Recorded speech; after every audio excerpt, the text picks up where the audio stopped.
The rumbling of the train, the blur of the tunnel lights, the rhythmic sway of the car. For many, it's just a part of the daily commute, a practical way to get from A to B. But for some, this familiar journey can suddenly transform into a terrifying ordeal, a space where an ordinary moment spirals into an overwhelming wave of fear, an anxiety attack. Imagine you're on your way, perhaps lost in thought or scrolling through your phone. Suddenly, your heart begins to race, pounding against your ribs. You might feel a tightening in your chest, a struggle to catch your breath, or a dizzying sensation that the walls are closing in. Sweat beads on your forehead, your hands tremble, and a profound sense of dread washes over you, a feeling that something terrible is about to happen, that you're losing control. This isn't just nerves, it's an anxiety attack, often referred to as a panic attack, and experiencing one in a crowded, confined space like a subway can be particularly harrowing. These episodes are more common than you might think, impacting countless commuters and highlighting a significant challenge in our public spaces. Today, we're going to explore what makes the subway environment so uniquely triggering, but more importantly, we're going to equip you with a practical, step-by-step plan. We'll cover what to do in the moment, how to prepare beforehand, and the long-term strategies that can help you reclaim your commute and your peace of mind. Our goal isn't just to understand, but to empower. Let's begin by understanding why the subway environment can be such a potent trigger. It's a confluence of factors. First, there are the environmental elements. Crowded conditions, especially during peak hours, can feel stifling. The enclosed spaces, with their lack of immediate escape routes, can trigger claustrophobia. Then there's the unpredictability. Sudden stops, unexpected delays, route changes, or simply the constant jarring noise and visual information, all of which can contribute to a sense of unease. Beyond the environment, safety and control concerns play a huge role. There might be a subconscious fear of crime, assault, or even just germs.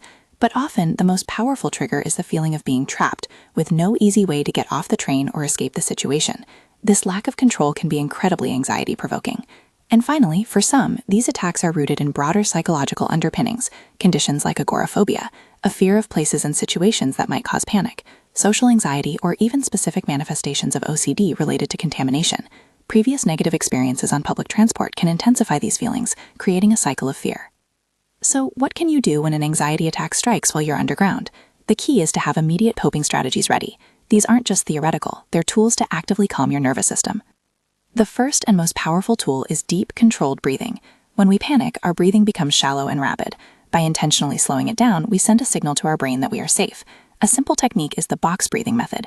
Inhale slowly through your nose for a count of 4. Hold your breath for a count of 4. Exhale slowly through your mouth for a count of 4. And then hold your breath again for a count of 4. Repeat this cycle. Focus solely on the count and the sensation of your breath. Next, try grounding techniques. When panic takes hold, your mind can race, detaching you from reality. Grounding brings you back to the present moment. A popular method is the 5-4-3-2-1 technique. Identify 5 things you can see around you. Maybe the color of a seat, a pattern on someone's jacket, an advertisement. Acknowledge 4 things you can hear: the hum of the train, someone talking, your own breathing. Focus on 3 things you can feel: the fabric of your clothes, the smooth surface of your phone, your feet on the floor. Notice 2 things you can smell: perhaps coffee from someone's cup, or the faint scent of cleaning products. And finally, identify 1 thing you can taste. This might be residual taste from your breakfast, or simply the taste in your mouth. Beyond these, positive self-talk can be surprisingly effective. Remind yourself, this feeling will pass, I am safe, or I can handle this. Visualizing your calm arrival at your destination can also help, and sometimes a simple distraction can be your best friend. Listening to calming music, reading, or playing a simple game on your phone. If you're with a friend, having their supportive presence can make a significant difference, and simple things like staying hydrated can sometimes help too. While immediate coping is crucial, prevention is often even more powerful. Proactive measures and preparation can significantly reduce the likelihood and intensity of subway anxiety. Start with route planning. Knowing your route inside and out, checking for potential delays before you leave, and allowing yourself extra time can dramatically reduce the uncertainty that often fuels anxiety. This simple act of planning gives you a sense of control. Next, consider environmental control. If possible, travel during off-peak hours when cars are less crowded. When you board, try to find a less congested car or position yourself near a window or an exit, which can help mitigate feelings of being trapped. Wearing headphones, whether for music, a podcast, or just noise cancellation, can create a calming personal bubble amidst the sensory overload of the subway. For those with persistent anxiety, gradual exposure, also known as systematic desensitization, is a powerful therapeutic technique. This involves breaking down the feared situation into small, manageable steps. You might start by simply standing on a subway platform, then riding one stop, gradually increasing the duration and distance as your comfort grows. This process helps your brain learn that the subway isn't actually a threat. Similarly, challenging catastrophic thoughts, what we call reality testing, can help you reframe irrational fears. Gradually removing reliance on safety behaviors, such as excessive hydration or always needing to stand by the door, can also foster greater independence and confidence. While these strategies are incredibly helpful, for persistent or severe subway anxiety, long-term solutions and professional support are essential. This is not a battle you need to fight alone. Therapeutic interventions like cognitive behavioral therapy, CBT, are highly effective. CBT helps you identify and challenge negative thought patterns and behaviors that contribute to your anxiety. You learn to reframe your thinking and develop healthier coping mechanisms.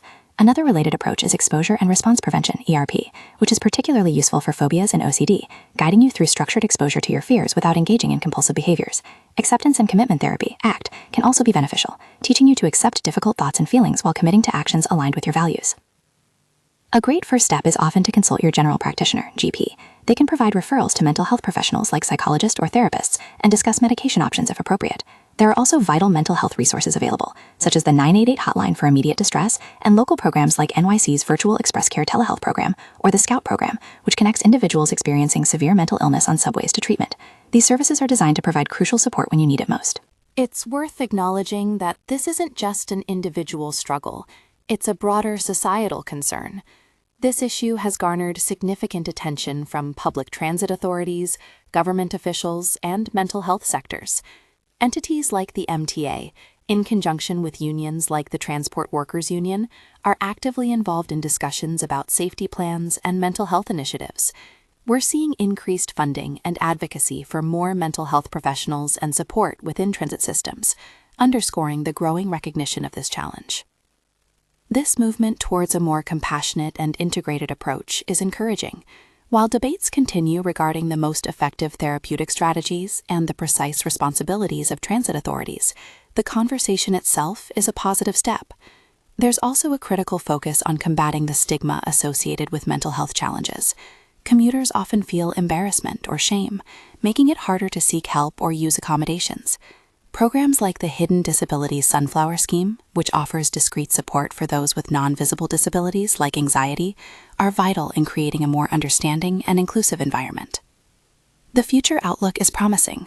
Continued financial commitment, the expansion of mental health programs, and advocacy for increased professional presence within transit systems are all pushing us towards more robust support systems.